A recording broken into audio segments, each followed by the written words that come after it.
Hi friends, स्वागत है आपका अपने YouTube channel cricket talk with Sumit पर, जहां पर हम क्रिकेट की इन डेप्थ एनालिसिस और अपनी व्यू पॉइंट रखते हैं। तो जैसा कि मैं आप देख ही रहे होंगे कि मैंने आज नीले कलर का टी शर्ट पहना हुआ है और आज तीनों के तीनों नीली रंग की टीम ने मैच जीता है, अपना सीरीज़ का अंजाम चेंज किया है। सबसे पहले बात करेंगे इंडिया वर्सेस वेस्ट इंडीज़ की। Man in blue, in form and जैसा कि उनसे एक्सपेक्टेड था, जो मैं लास्ट 2 मैचों से चीख के कर रहा था कि आप वेस्ट इंडीज़ जैसी टीम को बिल्कुल नैरो मार्जिन से मैच जीत रहे हैं, बिल्कुल कम मार्जिन से मैच जीत रहे हैं, तो वो शोभा नहीं दे रही है इंडियन टीम की लेगेसी को या फिर इंडियन टीम की जो ऑरा है उसको। तो आज बिल्कुल भी वैसा ही परफॉर्मेंस करते हुए इंडियन टीम ने बिल्कुल उनको क्लीन वाइट वॉश किया है। मतलब कोई मौका ही नहीं दिया है कि वो सीरीज़ पर जीते या फिर एक भी मैच वो जीत सकें इस टूर्नामेंट में।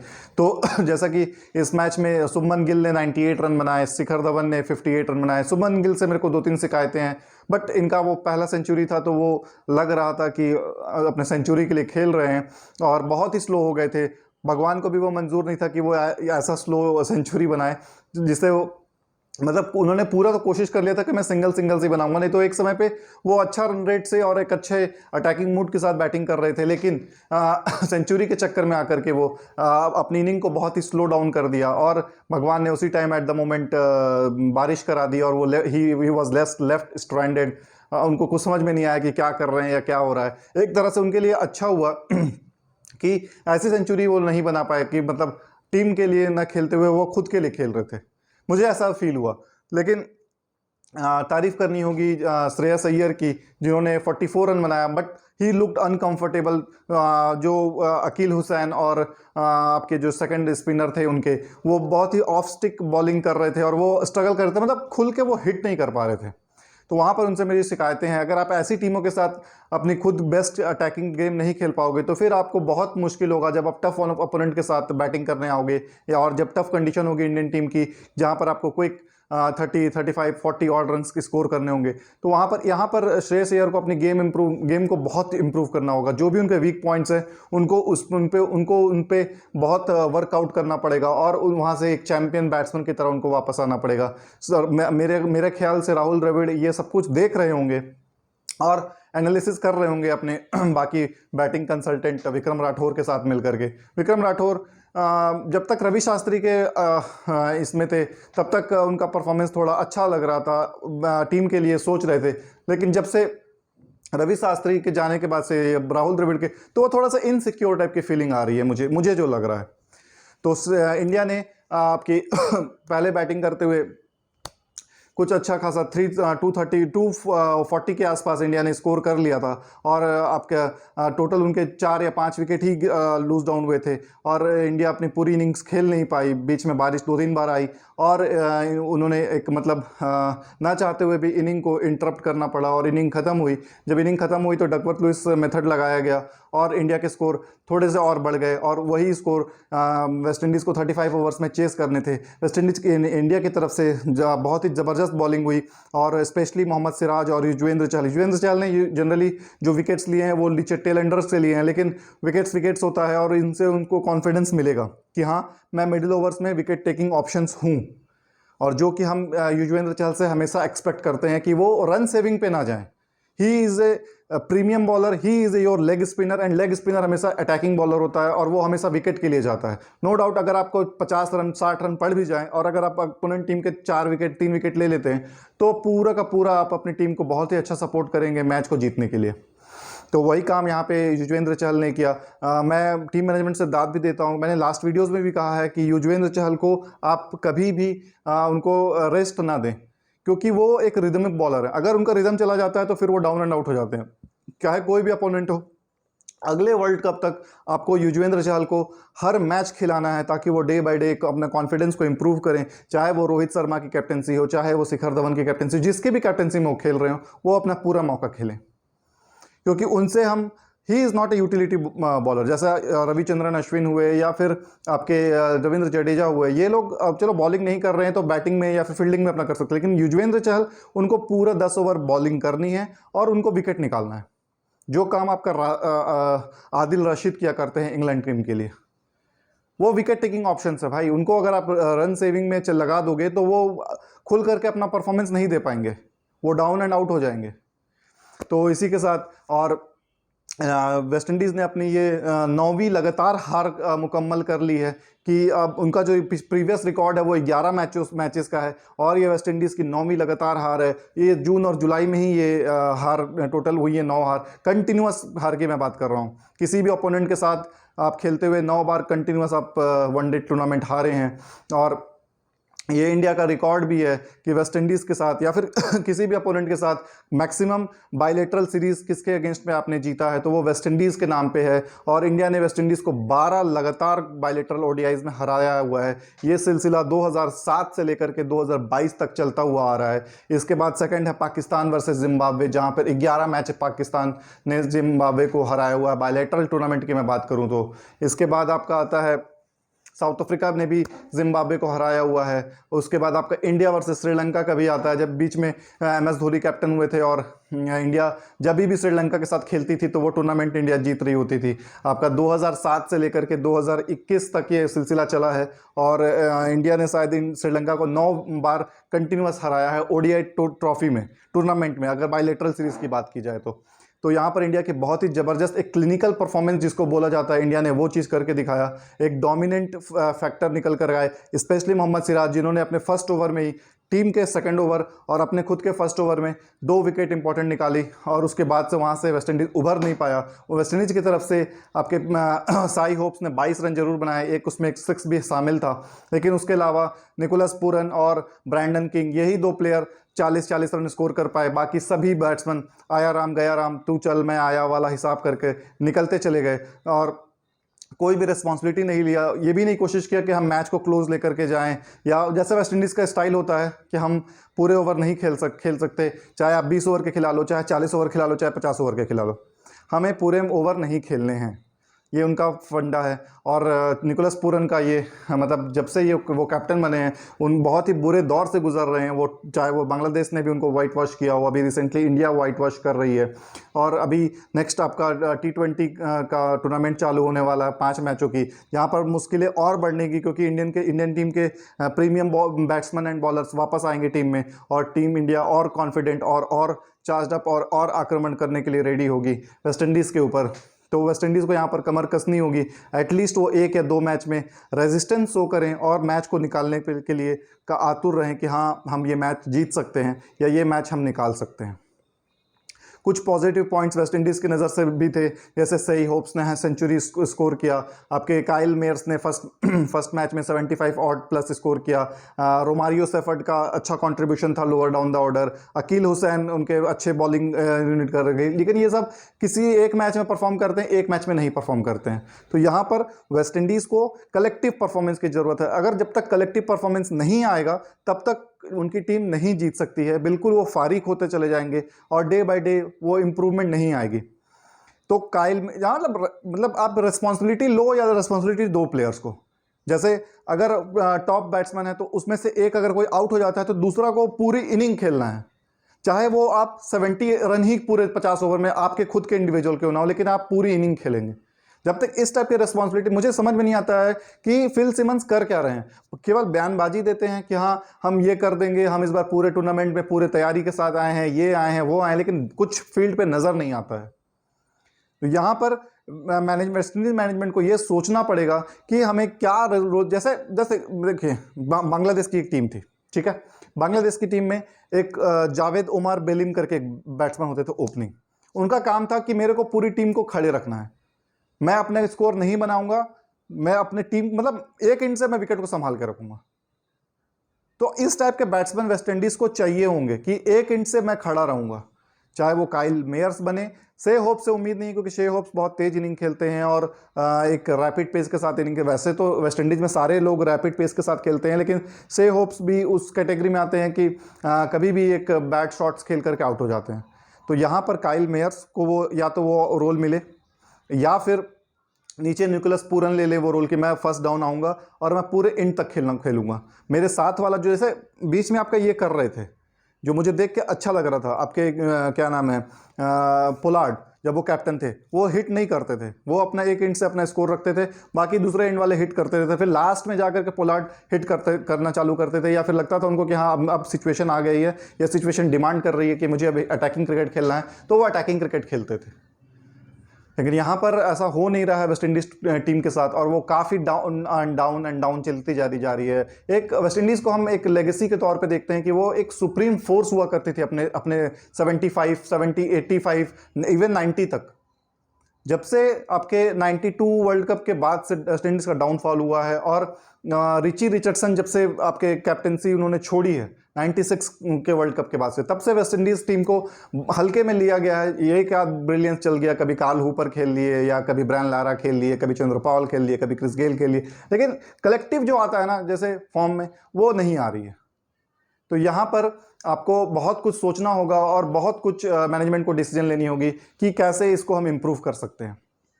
इंडियन टीम नो डाउट उनके भी मसले मिसाइल हैं, जैसे कि नंबर 4 अभी तक फिट नहीं हुआ है, और शुभमन गिल ने इस सीरीज में जैसा परफॉर्म किया है, वो लग रहा है कि नंबर 4 के लिए वो अपना ऑडिशन नंबर 4 के लिए ही दे रहे हैं। एज एन ओपनर वो खेल रहे हैं, लेकिन ऑडिशन वो 4 का दे रहे हैं।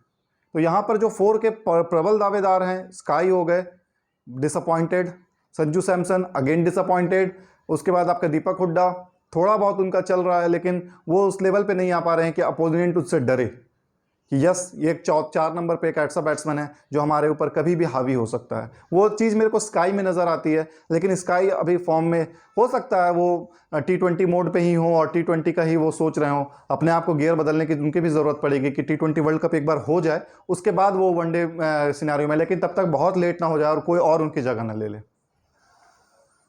तो यहाँ पर 8वें नंबर पे आपके अक्षर पटेल ने एक दावेदारी ठोक दी है कि 8वें नंबर पे आप मुझे भी देख सकते हो, लेकिन एक कंप्लीट बॉलर नहीं होंगे, क्योंकि लेफ्ट आर्म हमारे पास रविंद्र जडेजा ऑलरेडी होंगे 7वें नंबर पर। हाँ, रविंद्र जडेजा अगर खुदा न खास्ता इंजर्ड हो जाए तो वहाँ पे अक्षर पटेल को नॉमिनेशन मिल सकती है और अक्षर पटेल उनके लिए चुने जा सकते हैं, क्योंकि मैचेस जो है वर्ल्ड कप के 2023 में वो इंडिया में ही होने वाले हैं, और इंडिया में अक्षर पटेल एक सुप्रीम पावर नज़र आते हैं। तो ये हुई आपकी पूरी इंडिया वर्सेस वेस्ट इंडीज़ की इनडेप्थ एनालिसिस। अब बात करते हैं आज के hot cake sale Sri Lanka versus Pakistan की। मतलब मुझे समझ ही नहीं आया कि पाकिस्तान टीम करना क्या चाह रही है। कोई आ रहा है बयान दे रहा है कि हम विन के लिए गए, ठीक है मैं मानता हूँ आप चलो विन के लिए गए, लेकिन किस समय तक? आपके 5 विकेट आउट हो गए, उस समय तो आपको ड्रॉ के लिए खेलना चाहिए कि हाँ मुझे विकेट बचाना है। चलो 5th आपके नवाज या फिर 6th 7th पे भी जो भी आउट हुआ हो वो आउट हो गए, तो आप 7th या 6th पे जब जो बैटिंग कर रहा हो वो तो अपने आप शटर डाउन कर दे कि हाँ हम यहां से नहीं जीत सकते। ऊपर से आप देख रहे हो कि पूरी क्लाउडी वेदर चल रही है, बारिश कभी भी आ सकती है, तो हमारा मैच वहां पे ड्रॉ हो सकता है। तो अननेसेसरीली शॉट्स खेल रहे हैं नंबर 7 का बैट्समैन, नंबर 8 का बैट्समैन, नंबर 9 का बैट्समैन। बिल्कुल मतलब मैनेजमेंट, मैं यहाँ पर प्लेयर्स की गलती नहीं मानूंगा, उनको जो इंस्ट्रक्शन दिया गया है वही उसी पर उन्होंने परफॉर्म किया, चाहे वो आपके मोहम्मद यूसुफ हो या फिर शकील मुश्ताक हो। ये चूक हुई है। एक तो आपको बहुत सालों के बाद सीरीज विन मिलती टेस्ट मैच में, आपका पॉइंट रैंकिंग अच्छा होता, आप अगर ये ड्रॉ भी कर देते तो वर्ल्ड टेस्ट चैंपियनशिप में आपका जो पॉइंट है वो सिस्टम होता वो आपका अच्छा मिलता। लेकिन किसी का कुछ समझ में नहीं आ रहा, सभी अटैकिंग शॉट्स, अटैकिंग शॉट, और देख रहे हो कि बॉल स्पिन हो रहा है। ये गॉल का फर्स्ट टेस्ट वाला पिच नहीं था कि जहां पे बिल्कुल प्लेसिड हो गया था और फ्लैट ट्रैक हो गया था। यहाँ पे बॉल अगर अच्छे एरियाज पे गिर रहे थे तो वहां पर आपका बॉल स्पिन भी हो रहा है, ग्रिप भी ले रहा है और थोड़ा बहुत बाउंस भी आ रहा है। व्हाट ए डिलीवरी जयसूर्या ने प्रोड्यूस किया यार, जब बाबर आजम को जो उसने आउट किया। बाबर आजम बहुत बार लकी रहे, आउट दिया अंपायर ने, रिव्यू में बच गए, फिर आउट थे लेकिन रिव्यू नहीं लिया तो उसमें बच गए। तो ऐसे करते बच्चे बचाते आप 80-81 पर पहुंच गए, लेकिन वही टीम ने किसी का उनका साथ ही नहीं दिया। मोहम्मद रिजवान, पता नहीं आप किस लिए उनका टेस्ट मैच खिला रहे हो। मैं 4-5 सीरीज की बात कर रहा हूँ, मोहम्मद रिजवान की तरफ से मेरे को एक भी अच्छी परफॉर्मेंस देखने को नहीं मिली, चाहे वो साउथ अफ्रीका का हो, चाहे बांग्लादेश का सीरीज हो, चाहे आपका ऑस्ट्रेलिया वाली सीरीज हो, चाहे वो आपका श्रीलंका वाली सीरीज हो। तो यहां पर आपको देखना पड़ेगा, बाबर आजम को एसेस करना पड़ेगा, या फिर उनके जगह पे कोई अच्छी कीपर लाना पड़ेगा। कीपर वो no doubt he is a very good keeper, but अगर यार आप इंडियन सब कॉन्टिनेंट पर स्कोर नहीं कर रहे हो तो बाहर जाकर के तो आप और स्कोर नहीं कर पाओगे, क्योंकि वहां पर तो आपको इतनी स्विंग एंड इतनी स्पिन का तो वहां खेल ही नहीं होगा, इतनी swing and pace and bounce वाली पिच होंगी कि वहां पर आप वॉक डाउन हो जाओगे। फवाद आलम अगेन, आप मतलब आप रन ले रहे हो, चुराने की कोशिश कर रहे हो, एक रन से आपका क्या फर्क पड़ जाएगा इस टेस्ट मैच में, जो अपना विकेट विकेट लूज कर दिया। वहां पे क्लियर कट कम नहीं, मतलब जो मैं बता रहा हूं ना कि मुझे पाकिस्तान टीम क्लूलेस नजर आई इस पूरे ये इनिंग में कि करना क्या है। वो आपको फवाद आलम के रनआउट से दिख जाएगा कि वो करना क्या चाह रहे हैं। मतलब आप ये एक रन से क्या वो मैच जीतने वाले थे कि आप एक रन के लिए आप चेस कर रहे हो या भाग रहे हो, या फिर एक रन के लिए आप परेशान हो रहे हो। कोई एक रन से नहीं जीतने वाला। तो आप टेस्ट मैच में run out is equal to crime. उसके बाद आपका इमाम उल हक 49 पे हैं, आपको रैश शॉट खेलने की जरूरत ही नहीं है, आप रैश शॉट खेल रहे हो।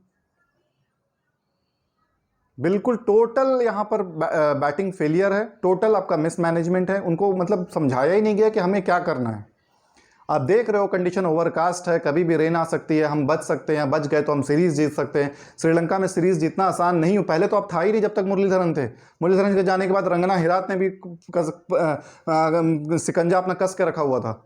उनके जाने के बाद भी आपके दिलरुआन परेरा हो गए, उसके बाद आपके लक्षण संदकन हो गए, और उसके बाद आपके 2-3 और स्पिनर अटैक इधर जोड़ जाड़ करके बन जाते थे, वो लोग भी जीतने नहीं देते थे।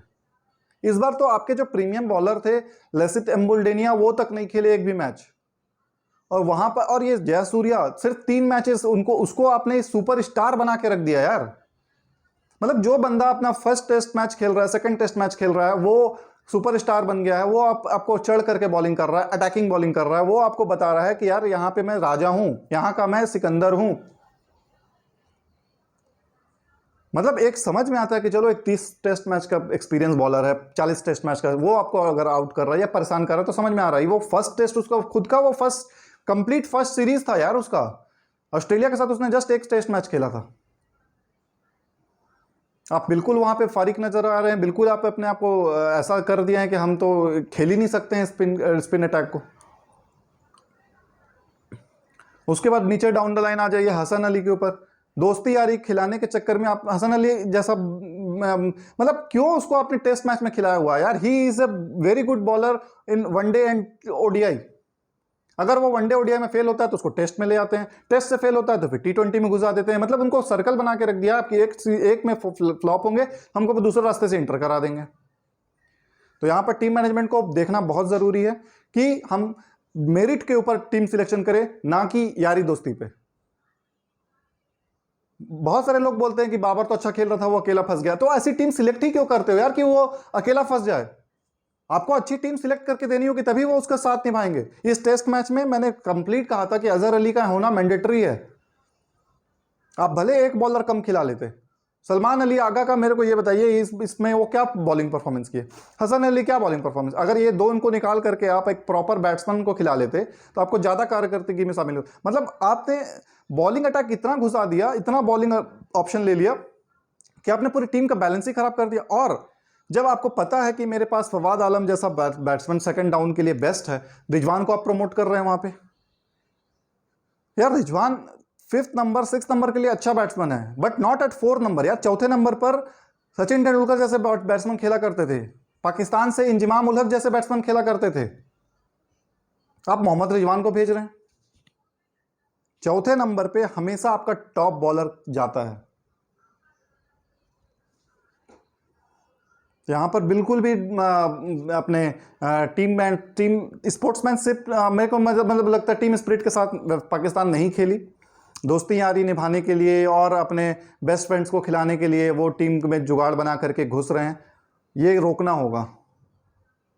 अगर ये नहीं रोका गया तो पाकिस्तान फिर से जो पहले परफॉर्म करती थी 2 साल पहले 3 साल पहले, वो वहां चली जाएगी। और पाकिस्तान को तो ये समझना पड़ेगा यार, अभी आपका ये पूरा सीरीज जो हुआ है ये आपके एशिया सब कॉन्टिनेंट में हो रहा है, तो आप स्टार बने हुए हो।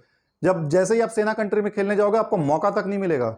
आप छुपते भागोगे कि हाँ इनिंग डिफीट हो रही है, कहीं कहीं आपको 10 विकेट से हार मिल रही है, तब आप ब्लेम गेम करना चालू करोगे कि हम इसको ये परफॉर्म नहीं कर रहा, वो परफॉर्म नहीं कर रहा है। तो आज आप मजबूत टीम बनाए ना, जो आपको पूरा मौका दे, आपको पूरा अच्छा से पोटेंशियल आप उसको पूरा निकाल सके। इंडियन टीम को देखो ना यार, वो दोस्ती जब MS धोनी था तो जब बाहर टेस्ट मैच खेलता था तो क्या वो रविंद्र जडेजा और रविचंद्रन अश्विन दोनों को एक साथ टेस्ट मैच पे खिला लेता था क्या? सुरेश रैना उसका इतना पक्का दोस्त था, क्या वो टेस्ट में खिला लेता था क्या? इंजमाम उलग का बेस्ट फ्रेंड हुआ करता था मुश्ताक अहमद यार। ऐसे में तो मुश्ताक इंजमाम उलग को पूरा मुश्ताक जब कैप्टन बना था तो पूरा मुश्ताक अहमद को वापस टीम में ले आना चाहिए था। दोस्तियां यारियां आप निभाओगे, आप खुद एम्बेरस होते चले जाओगे। आज बाबर आजम को समझ में आ रहा, अगर बाबर आजम यहाँ पे श्रीलंका में टेस्ट सीरीज जीत लेते तो आप बिलीव नहीं मानते कि उनके ऊपर कितनी उपलब्धियां बन गई रहती। तो ये सब ना करे पाकिस्तान। पाकिस्तान की टीम अच्छी लग रही है। और दूसरा ये आपको नसीम शाह आपको बेटर बॉलर है, फार बहुत बेटर बॉलर है टेस्ट का। नसीम शाह हो गए, आपके शहनवाज धानी हो गए, और आपके तीसरे पेसर मैं बोलूँगा आपके शाहीन आफरीदी। ये जब बाहर आप खेलने जाते हैं सेना कंट्रीज़ में, 3 पेसर के साथ, ये आपकी 3 फॉर्मेडेबल बॉलिंग अटैक होनी चाहिए। उसके बाद आप एक बॉलर ले लीजिए स्पिनर और एक ऑलराउंडर रख लीजिए, तो आपका कंप्लीट फॉर्मेशन हो जाएगा। बिल्कुल भी पैथेटिक, सेंसलेस और क्रिकेट ब्रेनलेस ये क्रिकेट खेली है पाकिस्तान ने। बारिश का आशंका है, 2 घंटे में बारिश हो आने वाली है, तो आप क्यों अटैक कर रहे हो? 7 विकेट गिर गए, उसके बाद भी आप बोल रहे हो कि मतलब विकेट गिर गए तो आप बोल रहे हो कि हम रन चेस के लिए जा रहे थे। मैड क्रिकेट था ये पाकिस्तान के लिए। तो यहाँ पर पाकिस्तान मैनेजमेंट को सोचना होगा। और तीसरा, आज का जो कल का मैच हुआ था इंग्लैंड वर्सेस साउथ अफ्रीका के first T20, what A knock by Jonny Bairstow और मोइन अली। इन दोनों ने बिल्कुल मतलब साउथ अफ्रीका का जो घमंड था, जो एक मैच जीत गए थे वनडे में और तीसरे वनडे में हावी चल रहे थे, वो पूरा उन्होंने निपटा के रख दिया। जॉस बटलर ओपनिंग करने आए थे, जॉनी बेयरस्टो सेकंड डाउन पे थे, आपके फर्स्ट डाउन पे डेविड मलान थे, उन्होंने भी 43 रनों की अच्छी इनिंग खेली। मोइन अली ने भी 52 रनों की बहुत ही ताबड़तोड़ इनिंग खेली। इनफैक्ट बॉलिंग में भी उन्होंने 27 रनों पर 2 ओवर में 27 रनों पर 1 विकेट लिया था। तो इससे आपकी टीम जो इंग्लैंड की टीम थी वो बहुत ही अच्छी बन रही है। एक इतना इतना इतना तगड़ा टोटल वो लोग बना लिए थे 234 का, और सामने वाली टीम कुछ भी ना कर सकी। मतलब लास्ट में आपके जो न्यू कमर आए थे ट्रप्स, उन्होंने भले कुछ स्कोर अच्छा खेला, 72 के आसपास उन्होंने स्कोर किया और टीम का टोटल 193 तक लेकर गए, लेकिन बीच में कभी भी ऐसा नहीं लगा कि साउथ अफ्रीका ये मैच जीत सकती है। और इंग्लैंड काफ़ी अच्छे से ये मैच जीता। इस पर ज़्यादा चर्चा नहीं करेंगे क्योंकि मैंने मैच लाइव नहीं देखा था, मैंने सिर्फ हाइलाइट्स देखा था, तो मेरे को उतना आइडिया नहीं था कि पिच कैसी बिहेव कर रही है, क्या कर रही है। लेकिन जॉनी बेयरस्टो की जो इनिंग थी वो one of the best inning थी, मार्वलेस इनिंग थी, और एक फ्री फ्लो इनिंग खेला उसने। एंड में वो जरूर स्लो हो गया, मतलब स्टार्टिंग में तो वो इतने तेज थे कि लग रहा था कि आज 150 140 के आसपास जाएंगे वो, लेकिन बीच में इतने स्लो हो गए कि 90 रन तक ही जा सके और इंग्लैंड को 234 के आसपास उन्होंने पहुंचाया, जो कि T20 क्रिकेट में शायद सेकंड बेस्ट है। और इंग्लैंड की ओर से एक अच्छा प्लेटफॉर्म रखा उन्होंने ये सीरीज़ का आगाज करते हुए कि जॉनी बेन स्टोक्स नहीं है, उसके बाद भी टीम को एक अच्छे पोजीशन पे, एक अच्छे टोटल पर वो लेकर के गए और अपनी टीम को वहाँ से अकेला सिंगल हैंडेडली जितवाया। मतलब डीकॉक थे, रीजा हेंड्रिक्स थे, उसके बाद शायद 3rd नंबर पे क्लासन थे, राइली रिशु थे। मतलब साउथ अफ्रीका में मेरे को सिलेक्शन नज़र नहीं आई अच्छी। बॉलिंग तो उनकी अच्छी थी, एनगिडी ने 5 विकेट जरूर लिए इस मैच में 39 रन दे करके 4 विकेट में, लेकिन बैटिंग जो यूनिट उन्होंने सिलेक्ट किया था मुझे वो गड़बड़ लगा। जैसे कि मैं मार्करम को इस मैच में ज़रूर रखता, हो सकता है उनके फिटनेस के मसले मिसाइल हों, लेकिन मार्करम यहाँ पर होने मैंडेटरी थे। रसी वैंडर डूसन को उन्होंने नहीं पिक किया, वो भी एक तरह से मैंडेटरी थे। उसके बाद आपके डाउन द ऑर्डर पे मेरे ख्याल से एक और थे उनके, डेविड मिलर तो कैप्टन थे, वो मैच खेले थे। आपके 1-2 बैट्समैन को मैं भूल रहा हूँ, मैं एक बार चेक कर लेता हूँ, सॉरी। उसमें आपको बताता हूँ कि कौन कौन से मुझे लग रहे थे कि ये टीम में होते तो एक अच्छा रिजल्ट आ सकता था। एक सेकेंड आप रुकेंगे, तब तक के लिए मैं एक आपको 2-3 फैक्ट्स और बता देता हूँ कि आपके जो अगला T20 होने वाला है, शायद वो कल ही मैच होगा और वो आपके कार्डिफ में होने वाला है।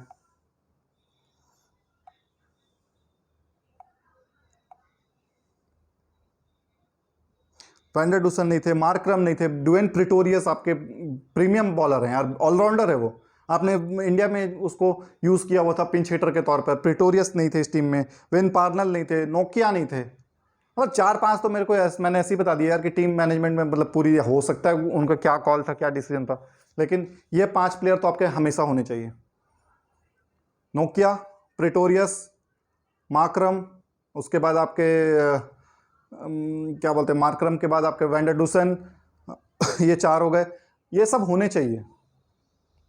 Wander Dussen, Markram, Pretorius, Nokia, Wayne Parnell को भी आप ले सकते हो।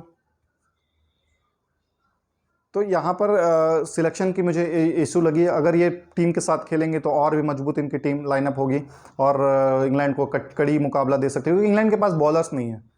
फ्रैंकली स्पीकिंग, उनके पास जो पेस अटैक है वो उस लेवल का नहीं है जो हुआ करता था। Jofra Archer, Mark Wood, Chris Woakes, ये जो प्लेयर्स थे उनके टक्कर के कोई नहीं है। आदिल रशीद हैं, मोइन अली हैं, ये सब आते हैं जाते हैं, लेकिन वो जो जोल्ट मिलता है ना, वो नहीं है इंग्लैंड के पास। ये आपके जो दूसरे बॉलर हैं, आपके विली हुए, टॉपली हुए, ये उस टाइप के पैनापन नहीं है इनके पास। तो यहाँ पर अगेन सेकंड T20 में साउथ अफ्रीका को ज़बरदस्त वापसी करनी होगी। अगर इंग्लैंड को ये टूर्नामेंट जीतने से रोकना है तो साउथ अफ्रीका को अपना से 1-2 लेवल ऊपर खेलना पड़ेगा, और जब तक वो नहीं खेलेंगे तब तक मज़ा नहीं आने वाला है। एक बहुत ही अच्छी सीरीज़ चल रही है। मैं तो बोलता हूँ कि ये सीरीज़ को कॉम्पिटिटिव होनी चाहिए, तभी क्रिकेट में रोमांच जिंदा रहती है।